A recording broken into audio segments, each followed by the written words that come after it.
this is part 3 of the World Wars. This video will focus on the interwar period. So the 1920s foreign policy includes the Washington or Naval Conference of 1921, where a bunch of nations agreed to reduce their militaries. We actually have the five-power pact of where the US, Britain, Japan, France, and Italy were all involved. And then that moved on to also having the nine-power pact.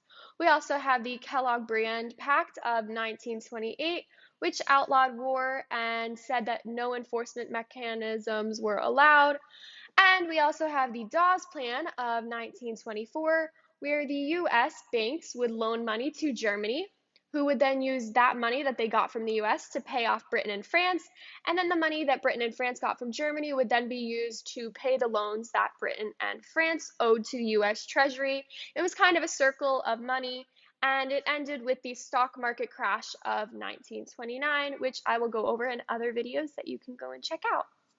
During this time, FDR expanded his good neighbor policy, where he wanted to really improve his relationship with Latin American countries.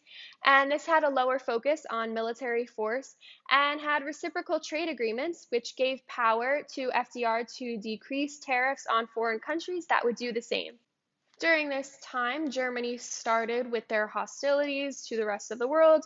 So Germany sought living space, or Lebensraum.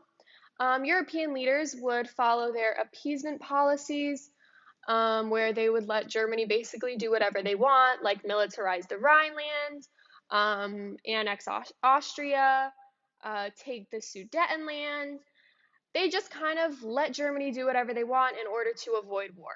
We also have the Japanese invasion of Manchuria with the Mukden incident, where Japan blew up their railroads in Manchuria and then annexed Manchuria. And the Stimson Doctrine was signed, where the US refused to recognize those Japanese gains of Manchuria. We also have more of FDR's foreign policy, including non-interventionism or isolationism. We also have the Neutrality Acts of 1935 to 1937, which said that the US could not sell weapons to belligerent countries. It didn't matter who the aggressor was or who was the victim, and non-military goods could be sold via a cash and carry policy.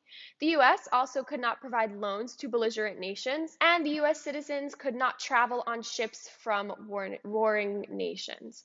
We also have the Quarantine Speech of 1937, where FDR responded to Japanese aggression in China, and he encouraged economic sanctions.